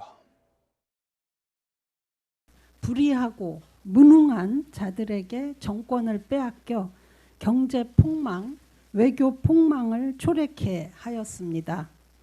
많은 국민들께서 고통과 불안을 겪고 계신 현 상황에 대해 저는 무한 책임을 느끼며 21대 총선 불출마의 뜻을 결심하였습니다. 네, 11번째인데요. 속도가 빠를 수도 있고 더딜 수도 있는데 11명, 지금 현재 11명이 불출마를 선언하면 어떻게 변화와 쇄신을 위해서 자유한국당 의원들이 발빠르게 움직이겠다고 보는지 아니면 지금 현재로서는 속도가 느리다고 봐야 될까요? 저는 속도가 느리다고 봐요. 지금 현재 상황으로 봐서. 그러니까 최은혜 의원까지 하면 11명이 했지만 11명 중에 TK 지역은 한 명도 없습니다. 사실은. 그리고 이제 여러 가지 이유가 있잖아요. 불출마를 선언할 때는요. 지금 현재 황교안 대표가 뭐라 그랬습니까? 현역은 50% 물갈이까지 얘기했어요. 그리고 탄핵에 책임 있는 분들에서 일정 부분 또 친박이라고 불리는 분들에서 일정 부분 불리기 갈 가능성이 또 있잖아요. 공천 과정에서. 최은혜 의원 같은 경우에는 박근혜 정부 때 코레일 사장했던 분이에요. 그리고 비례도 들어온 분 아닙니까? 이런 상황이라고 하면 그분도 어찌됐든 앞으로 공천 과정에서 어떤 결과가 나올지를 본인 스스로 판단해 봤을 가능성이 있다고 봅니다. 물론 순수성을 저는 인정해 드리고 싶고요. 다만 그럼에도 여러 가지 선택의 과정들이나 아니면 평가의 기준들을 가지고 본인이 선택했을 거라고 봐요. 근데 국민들이 볼 때 결국 자유한국당이 변했다고 볼 수 있는 가장 큰 시금석은요. TK 지역에 있는 분이나 다선하던 분들이 스스로 물러나 주는 모습이라고 저는 봅니다. 그러면 정말 자유한국당이 뼈를 깎는 쇄신을 하고 있거나 이런 모습이 보이겠지만 그런 부분이 아니라고 한다고 하면 과연 이 정도의 어떤 그 불출마 선언을 통해서 자유한국당이 정말 변화의 길로 열심히 가고 있구나 이렇게 느낄 가능성은 좀 낮지 않겠나 이렇게 판단이 됩니다. 최 교수님도 말씀하신 것처럼 총선 불출마를 공식한 한국당 의원은 모두 11명인데 들여다보면 영남권 이른바 TK 의원들은 한 명도 보이지 않습니다. 요지부동이라고 할 수 있는데요. 차정윤 앵커가 정리해봤습니다. 네, 총선 불출마를 선언한 한국당 의원들 지역구별로 살펴보겠습니다. 우선 수도권에서는 4선의 한성규 의원과 3선의 김영우 의원까지 아직 2명밖에 결단을 내리지 못했는데요. 보수세가 강한 PK 지역에는 6선의 김무성 의원, 또 3선의 김세연 여상구 의원과 재선의 김도부 의원, 또 초선의 윤상직 의원 등 총 6명이 불출마를 선언했습니다. 또 비례대표 중에는 앞서 불출마를 선언한 유민봉 조은현 의원에 이어서 이번에 최은혜 의원까지 총 3명입니다. 자, 왜 이렇게 TK 지역에서는 불출마 선언하는 의원이 왜 나오질 않을까요? 이게 지금 한국당의 2년 동안의 사실은 모습입니다. 그러니까 2년간 사실 많은 선거를 치렀죠. 재보궐선거도 치렀고 지방선거도 치렀고 그런데 그 직전까지 굉장히 절박했다가 언제나 의원들 사이에 이런 이야기가 돕니다. 지금 TK 민심이 우리한테 확고해. 그리고 PK까지 돌아서면 우리는 이번에 이길 거야. 라는 자만심 같은 것, 이게 굉장히 작용을 하거든요. 지금도 비슷한 어떤 상황입니다. 의원들 사이에 아니 지금 TK가 똘똘 뭉쳐서 우리를 지지하고 있는데 이 지지를 몰아서 수도권까지 가면 우리가 다 이기는 거 아니냐라는 논리가 나와요. 그런데 거꾸로 얘기하면 그런 의식 때문에 언제나 지금 4번의 큰 선거에서 다 졌습니다. 총선, 대선, 그다음에 지방선거, 재보궐선거 이 4번 연달아 졌거든요. 그러니까 지금 국민들이 생각하는 건 이거예요. 아니 영남 자민련 되려고 하느냐. 그러니까 영남권에서만 고립돼서 거기서의 어떤 맹주로 그냥 자처하고 있는 거 아니냐라는 시각이 있거든요. 그 시각을 씻으려면 영남권 특히나 TK에서 우리가 정말 무엇을 지금까지 못 보여드렸고 그것 때문에 이걸 보여드리기 위해서 우리의 기득권을 모두 다 내려놓겠다 이런 선언이 필요하다라고 그렇게 언론들이 이야기하고 국민들이 바라는데도 불구하고 사실은 지금 이렇게 이 불출마 선언을 안 하는 건 그만큼 또다시 자만하고 있다는 뜻이죠. 여기 들어가면 무조건 당선이 되고 무조건 당선이 되면 우리는 계속 의원직을 유지할 수 있다. 이런 각각 개개인의 어떤 그런 욕망만 지금 이렇게 꽉 단결되어 있기 때문에 그야말로 교수님 말씀하신 것처럼 한국당의 쇄신은 영남권에 달려있다. 특히 TK에 달려있다라고 단언할 수가 있겠습니다. 그러니까 이 자유한국당 입장에서는 상당히 당선 가능성이 높은 곳인데 지금 지지율이 그렇게 높지 않은 상황에서 기득권을 놓치지 않으려고 하는 것들이 국회의원들이 이제 선거 때마다 가장 중요한 건 자기네 당선 아닙니까? 그러니까 당이나 보수 진영의 발전보다는 생존보다는 결국 자기의 당선을 최우선한다. 어떻게 보면 이기주의일 수도 있겠네요. 그렇죠. 그러니까 국회의원들이요 기본적으로 선당 후사 얘기하다가 공천 과정이나 본인의 어떤 이제 의원직 관련되면은 자기 이기주로 다 빠져버려요. 그러니까 저는 이렇게 생각해요. 기본적으로 홍준표 대표 같은 경우도 본인은 나가는 지역이 험지라고 말씀하시지만 상식적으로 객관적으로 거기를 험지로 보겠습니까? 기본적으로. 그러니까 본인의 논리는 본인의 주장을 하시죠. 그렇게 전 당대표까지 하셨고 대선 후보까지 하신 분이 그런 태도를 보이시면 국민들이 볼 때는 본인은 본인 나름대로의 정당성을 제기하지만 국민들이 볼 때는 야 아직도 멀었구나 이런 생각이 들 수밖에 없는 거 아니겠습니까?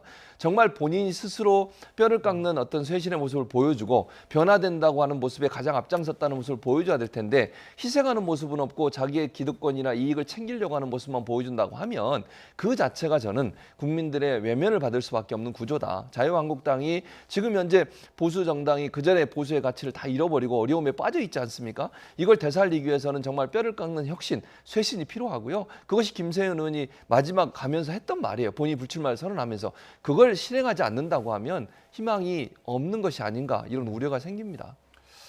어쨌든 자유한국당은 보수 통합론에 상당히 기대를 걸고 있는 것 같은데 한동안 수면 아래로 가라앉아 있었던 보수 통합론이 이 새로운 보수당 창당과 안철수 전 의원의 정계 복귀로 다시 부상했습니다. 자유한국당 황교안 대표는 통합추진위원회를 결성해 통합에 나선다 이런 구상을 밝혔는데요. 발언 들어보겠습니다. 이현주 의원, 이정현 의원 등이 추진하는 전진 4.0 등 신당들 그리고 국민통합연대와 소상공인 신당 등 모든 자유민주 세력과 손을 맞잡겠습니다.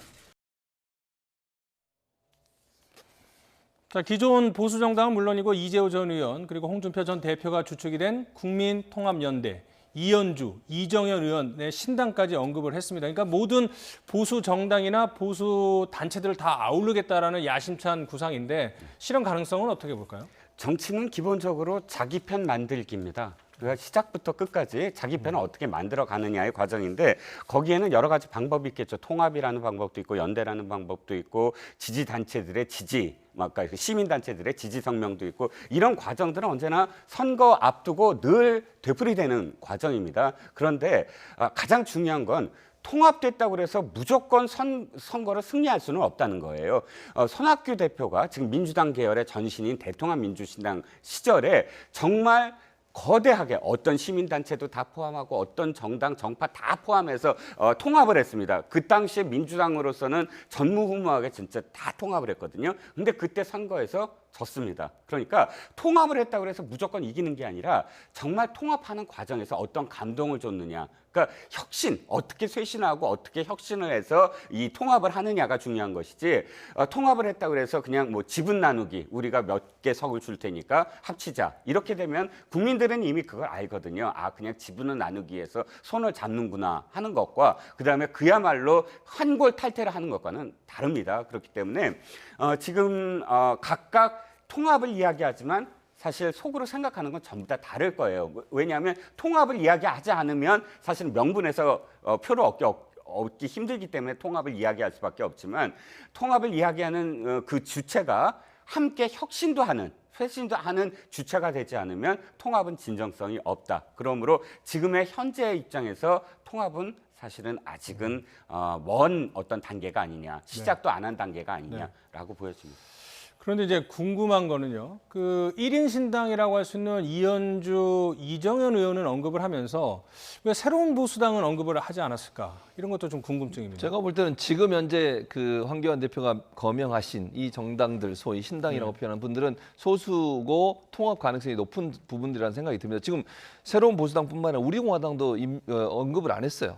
그러니까 지금 우리 공화당이나 새로운 보수당이 사실은 이제 통합의 가장 주축이 돼야 되는 세력들 아니겠습니까? 근데 그런 세력들을 언급을 안 했단 말은 통합이 그만큼 어렵다는 그런 의미라고 보여지고 이 두 세력을 함께 모으기 위해서는 서로 충돌되는 부분이 있잖아요. 지금 새로운 보수당 같은 경우는 박근혜 탄핵에 책임 있는 사람들을 다 몰아내라 이렇게 주장을 하고 있고 새로운 보수당은 탄핵에 반대했던 사람들 그런 사람들을 다 제거해야 된다 이렇게 얘기하고 있는 거 아니겠습니까? 그 충돌 지점을 함께 융합해서 만들어낼 수 있는 상황이 아니라는 거예요. 지금 상황이. 그러니까 정치적으로 보면 이 두 우리 공화당이나 새로운 보수당을 통합할 수 있는 상황이 안 된 부분 때문에 저는 일부러 거명을 안 한 걸로 보여지고요. 괜히 거명을 했다가 또 반대 측에서 우리는 준비가 안 됐다든지 아니면 먼저 변하지 않으면 우리는 도저히 통합할 수 없다는 말이 나오면 본인이 띄운 통합의 어떤 메시지 자체가 힘을 잃게 되는 상황이 될 수밖에 없는 거거든요. 지금 상황에서는 조금만 정당이라도 통합의 가능성이 높은 정당을 먼저 거론하고 그리고 나서 협상을 통해서 좀 더 진전해 시켜보겠다는 건데 제가 볼 때는 쉽지는 않을 것 같아요. 제가 볼 때 총선 전까지 과연 새로운 보수당, 우리 공화당은 모르겠습니다만 새로운 보수당과 통합이 될까요? 제가 볼 때는 상당히 어려울 것이다. 저는 그렇게 보여집니다. 이 애정 공세를 펼쳐도 모자랄 판에 새로운 보수당 창당될 때 황교안 대표만 화환을 보내지 않았다고 합니다. 문재인 대통령도 보냈고 더불어민주당 이해찬 대표도 화환을 보냈는데 보내지 않았다가 오늘 뭐 난화분을 5개 보냈다고 해서 너무 이 속 좁은 거 아니냐 뭐 이런 얘기도 나오는데요. 어떻게 봐야 할까요? 뭐 사실 그 잘 안 챙긴 것에 대해서는 의전에 대해서는 뭐 비판을 받을 만합니다. 그거는 협량의 정치를 하는 것을 우리가 늘 비판을 해오지 않았습니까? 그러니까 어떠한 세력도 사실 적이 아니죠. 적이 아니라 자신과 함께 그 정치를 해나가는 그런 어떤 대상일 뿐이죠. 그렇기 때문에 저는 그냥 놓쳤다고 봅니다. 그러니까 그 의전실에서 실수를 했다고 보지 고의적으로 그것을 안 보냈다. 지금의 입장에서 좀 전에도 말씀드렸지만 지금은 표를 얻기 위해서 명분 싸움이거든요. 누가 더 명분이 있는 일을 하느냐. 협량이 아니라 정말로 광해. 정치를 하느냐의 싸움이기 때문에 굳이 논란을 일으킬 이유가 없거든요. 뭐 화분을 안 보내고 뭐 난을 보내고 그래서 뭐 실수가 아니었을까. 그런데 이런 실수는 되풀이돼서는 안 되겠죠. 이런 가운데 새보수당은 보수재건위원회를 구성한다고 발표했습니다. 한국당이 아닌 새보수당 중심으로 통합하겠다는 의지를 밝힌 건데요. 이 첫 책임 대표죠. 하태경 대표의 목소리 들어보시죠. 저는 이 보수가 살려면 한국당 일단 문 닫아야 된다. 김세현 의원이 그 이야기 한 거 아닙니까? 예. 한국당이 문 닫고 한국당이 기득권 내려놓고 보수가 해체 모여야 된다. 이런 방법론을 우리가 일관되게 주장해왔고 그것이 녹아있는 게 유승민의 3원칙인 겁니다. 자, 이 황교안 대표가 처음에 보수 대통합을 이야기했을 때 기자들이 이런 질문을 했죠. 당명을 바꿀 수 있느냐? 자유한국당을 포기하고 제3지대에 이른바 해쳐 모일 수 있느냐.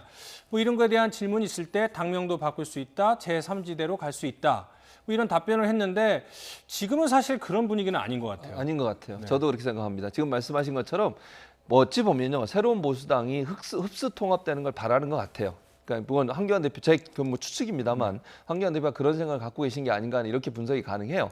그러니까 뭐 지금 현재 뭐 이 새로운 보수당이 주장하는 것은 해쳐 모의식이 아닌겠습니까? 새로운 신당을 만들고 다 나와서 거기서 함께 모여서 새로운 당을 만들자 이런 개념이라고 저는 보여요. 왜냐하면 그게 사실은요 지분 문제도 그렇고 지역구 분할하는 문제도 그렇고 만약 흡수통합하면 상당히 어려움이 처하게 되면 새로운 보수당 입장에서는 세력이 약하잖아요. 지금 그냥 들어가서 만약에 명분도 없을 뿐만 아니라 본인들이 갖고 있는 지분을 챙기기도 어려운 상황이 돼버릴 수밖에 없어요. 그러면 새로운 보수당 입장에서는 큰 틀에서 해쳐 모의식으로 새로운 신당을 만들어야만 본인들의 지분도 어느 정도 확보할 수 있고 지역구도 어느 정도 확보할 수 있는 그런 상황이 되는 것이고요. 그래서 결국 당대당 통합이라고 하는 것이 그냥 정당과 정당의 지금 정당의 통합이 아니라 해쳐 모의식의 새로운 신당을 띄우는 것이 가장 바람직하다고 보고 있는 것 같고요.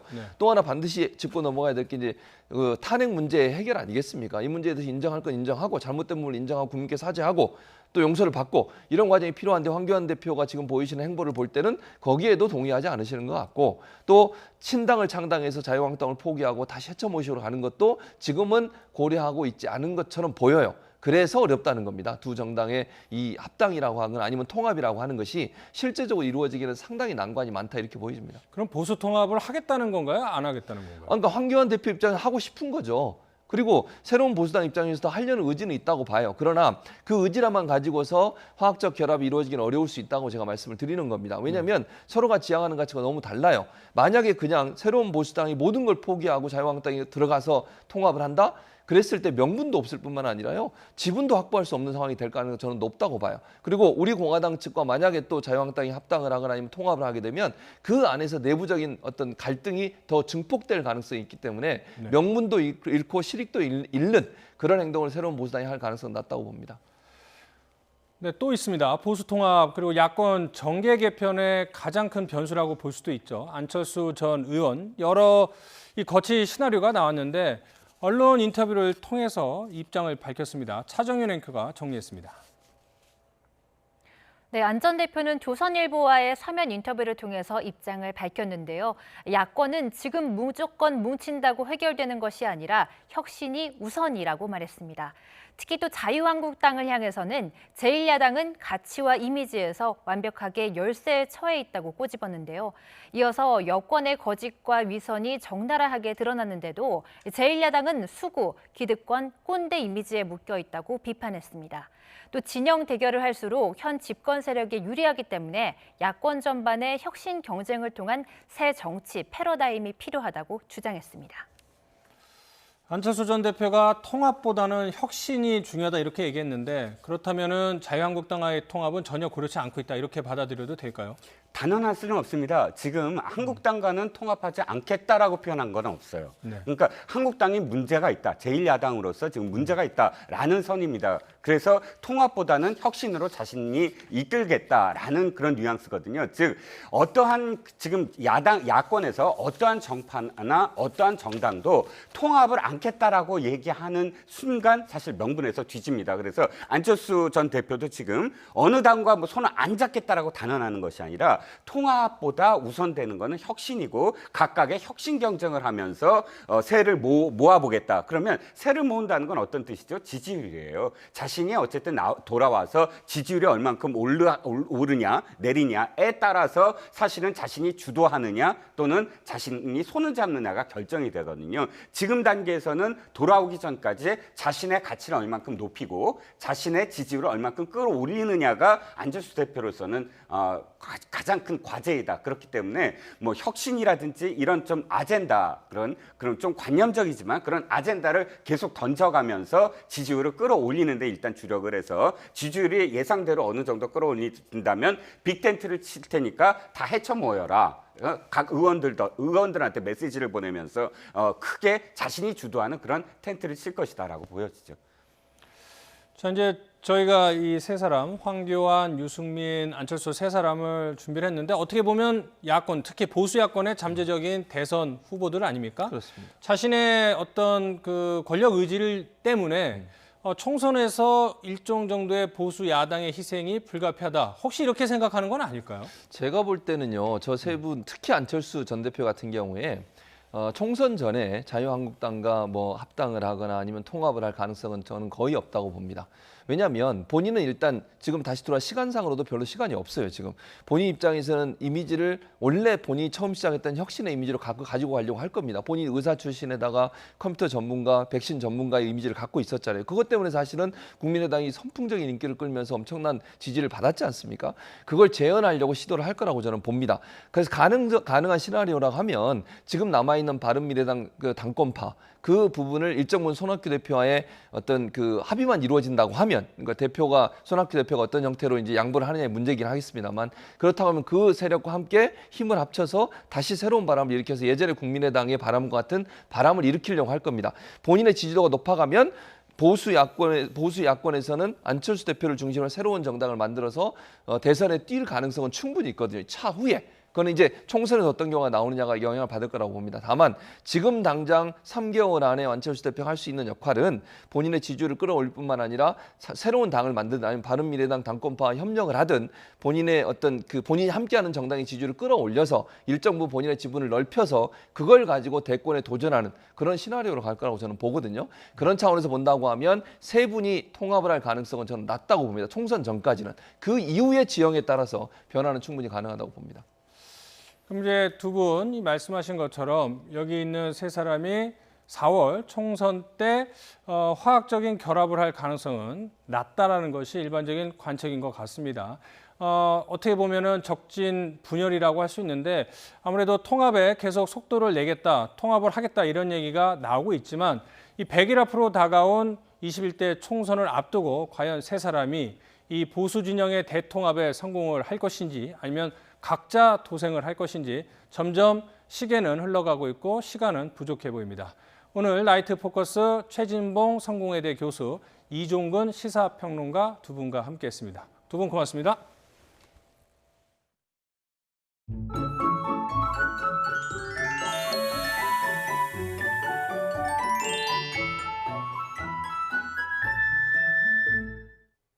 한 주의 시작인 오늘 종일 구름이 잔뜩 끼면서 오락가락 비가 내렸는데 내일도 전국적으로 겨울비가 오겠고 돌풍과 벼락을 동반하며 요란하게 내리겠습니다. 또 강원 산간에는 폭설이 쏟아질 것으로 보입니다. 피해 없도록 대비 철저히 해주시기 바랍니다. 내일도 큰 추위는 없습니다. 내일 서울 아침 기온이 5도로 오늘보다 4도가량 높겠고 낮 기온은 7도로 오늘보다 2도가량 높겠습니다. 이번 비는 모레까지 길게 이어지면서 겨울비치고 많은 비가 내리겠습니다. 예상되는 비의 양은 영동과 제주 산간에 120mm 이상, 그 밖에 다른 지역에는 최고 80mm가 되겠고 기온이 낮은 강원 산간에는 최고 30cm, 강원 내륙과 경북 북부, 경기 북부에는 1에서 5cm의 눈이 쌓이겠습니다. 내일 아침 기온 오늘보다 4도에서 7도가량 높겠습니다. 서울 5도, 대전 6도, 광주 10도, 부산 12도로 예상됩니다. 낮 기온도 오늘보다 2도에서 12도가량 높겠습니다. 서울 7도, 대전 12도, 광주 15도, 부산 16도로 예상됩니다. 주 후반 내륙 지역은 대체로 구름만 많은 가운데 매서운 추위도 없을 것으로 전망됩니다. 지금까지 날씨 정보였습니다. 월요일 뉴스나이트 마칩니다. 편안한 밤 보내십시오.